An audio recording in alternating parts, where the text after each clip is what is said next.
And we're back with Better Together, Better Business. Thank you for joining us again. This is our interactive interview series where we're exploring change and its impact on business with our wonderful panelists. We're so glad to have you with us. Chloe Kwok, who is Commercial Director, Consumer Health for Johnson & Johnson. Hey, Chloe. Amit Chatterjee, who is the founder and CEO of Shadow Factory, which is a virtual and augmented reality tech company. And Betty Cheung, who is the creator of ArtJamming, a creative space for anyone who's interested in expressing themselves through painting and creativity. And in this particular section, we are going to explore the topic of, when home becomes the workplace. How do you find that work-life balance? It's a complicated thing. We're going to do Sam, my business partner, Sam, who happens to be my son, we are partners in StarMaker, and we do interactive workshops, and we do coaching using theater as a platform for helping people to communicate more effectively in the workplace. And we're going to use one of the tools that we use in our workshops, and this is an activity called Magic Key. And in order to play Magic Key, you need to use a very active listening. So I'm going to ask Sam and Betty and Amit to actively listen as Chloe shares some of the strategies that Johnson & Johnson are employing to ensure that mind, body, spirit balance. And what I want you to do is I want you to listen when she's talking, and if there's particular words that she says that trigger ideas for you about wellness and balance, then I want you to write them down so that you can share with us afterwards. So Chloe, let's hand over to you. Tell us what Johnson & Johnson is doing to help employees strike that balance. Yeah, thank you, Teresa. So I think I can separate into two parts. One is actually how we support the physical well-being, and then another part is actually about mental well-being. So I think for physical well-being, in Johnson & Johnson, we did leverage a lot of the online resources and technology. So for instance, we have virtual exercise classes, which our employees can connect and then to engage with one another. So definitely like working out together. It is really for fun. And then we also have another app called 7-Minute Workout app, which really guide us through a series of exercise that again keep us fit during the lockdown. So I personally also do the exercise with my boys at home. So it's not only for me as an employee of J&J, but also the families. And then other things that we are talking about is on the mental and also the emotional well-being. So I think in J&J, we are also having like the human touch there, which we have an employee assistance program. So it is a service made available to not only our employees, but also their family members. It is confidential, it is 24/7. So people actually can use the program to seek out advice if they have like any like stress problem, like, or maybe they face some of the challenges at work, for instance. So it is really supporting their emotional well-being. And another resources that we have is actually Equilibrium. It is a digital resilience coaching tool, which inside our employees can find a number of resources like a resilience training, including like mindfulness meditation, so that it is also another kind of support that we provide to our employees. So it is not only like from the technology perspective, but also from like a human touch perspective. We all the way want to support our employees as much as possible. Wow. That is really a comprehensive support system that you've got in place there. Okay, Magic Key. Gee, there's a lot of words in there. Let's start. Amit, can we start with you? Tell us one of the keys that unlocked an idea for you. I think the fact that you guys have active programs in place for this stuff. You're not being reactive. You already have strategies in place to engage employees and provide them the resources they need before anything becomes a real problem. I think that's that kind of advanced thinking and that kind of strategy is very, very important. Employee engagement is one of those things. It's very easy to kind of leave by the wayside or kind of not really think it's a priority right now and things like that. So that respect and that, letting employees know that you care about them giving them those resources, I think is very exciting. Great, thank you. Betty, magic key, was there a word that you heard that stimulated some thinking? For me, the word that stands out is sort of that mindfulness and meditation. Those two kind of, for me, lead the way. The physical, it's helpful, but it's our mindset that affects so much of the way we behave and react. And, that's, part of what we talk about in the company all the time. I mean, we don't have these, the tools that Johnson & Johnson have, but we talk about, staying healthy and going home and doing stretches and, have some time for meditation, or, even as silly as, what program are we watching, things that are keeping us entertained, so that we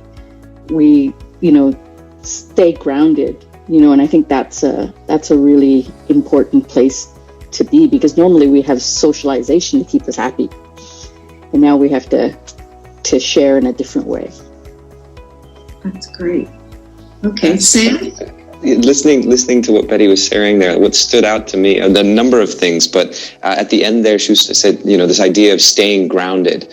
And I think that's, for me, thinking about this journey now for however many months, and thinking about the team and so on, I think that there's sort of a personal reflection that kind of inevitably and naturally happens. I mean, the world is kind of it's a hard reset. There's an opportunity to kind of take a deep breath and look in the mirror and go, sort of, who am I? What am I doing? Where am I going? What do I value?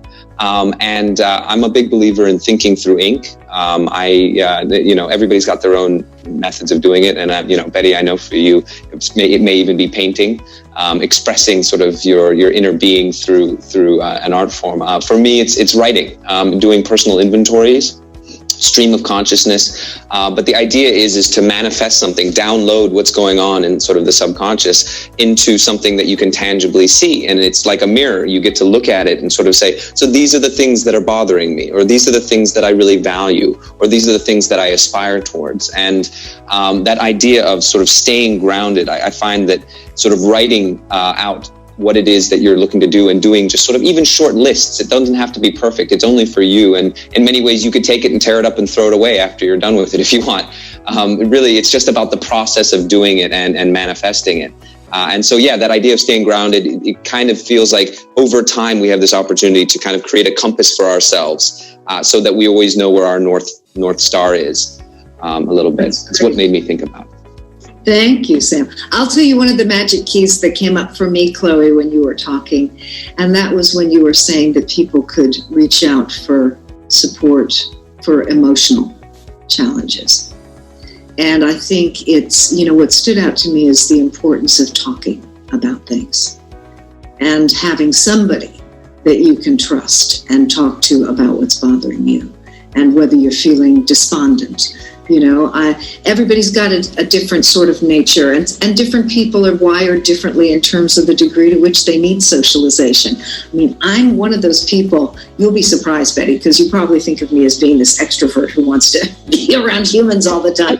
But my son can tell you, I'm very happy on my own. You're good at that. I'm good at that. I get the best answers when I'm by myself. That I'm never disappointed with the answers that I give myself. They're not always very good answers, but at least they're ones I agree with. But I think that the importance of recognizing when you need help. And I think it's great that your company, Chloe, is supplying that kind of emotional and mental support. But for those people who don't have that, I mean, Betty, I think it's great that you, within your organization, you guys are talking together about things that aren't to do with work, that are to do with other elements of life. And I just think it's an important thing for all of us to remember that whatever you're going through emotionally during this time, you're not going through it alone. And there's always somebody who would be willing to listen and lend an ear, and it's important for us to be heard. So with that, wow, what a rich brew of ideas. I want to thank all of our panelists. I also want to thank those of you who have tuned in. We are so glad to have you with us. If you down at the comments box below. We'd love to hear your thoughts and your ideas about how to strike that balance. And also, we want to encourage you, there's a link there. We've got a number of really wonderful tools and tips that we've put together that you can access and take back to work for you and for your teams. And with that, I will say to everybody, listen, it is better together. And thank you for contributing. We'll see you again soon. Thank you. Hello, I'm Jose Bezanilla, CEO of Great Place to Work for Greater China. Wow, this was an amazing episode of very important content, work-life balance. This is by far the most challenging situation we are all living around the world, around the work life. Getting to balance the work and our private life and having the right amount of rest and the right amount of productivity while we are working, it's really challenging. I invite you to really consider all the tips and things that were shared here, plus many other that maybe you want to find out, you want to reach out to us, and we would love to give you more advice about it. Now, addressing specifically the content that was given by the panel, this way of getting keywords called the magic key, it's really an interesting one. So together with the content of the previous episodes that if you haven't seen, you should, it's very important to use as well this idea of the magic key. So out of great practices shared by different either departments or locations within your own organization or asking around for other organizations like in this webinar, think about which words will become magic keys that will trigger meaningful conversations for any improvement that you may need to get into inside your culture. The things that are being made by Johnson & Johnson are amazing, involving the family members and having all this set up. It's a really cool thing. And again, ideas that you should consider. So thank you, panelists, and thank you for this amazing content. Now, definitely, I have to thank everybody, Sam and Teresa from StarMaker, and the people from Johnson & Johnson, from Shadow Factory, from ArtJamming. Really cool participation, really interesting dynamic. It was really worth it. I hope not only you learned something, but I hope while we were sharing, many of our listeners all over will get to think and get to reconsider many things as we need to have a continuous improvement process. Hope to see you soon in the next series of episodes with another best practice partner or another group of panelists. And remember that while we are here, while we are dealing with this, we will be doing better business while we remain better together. So thank you very much and keep it up. See you soon. Bye-bye.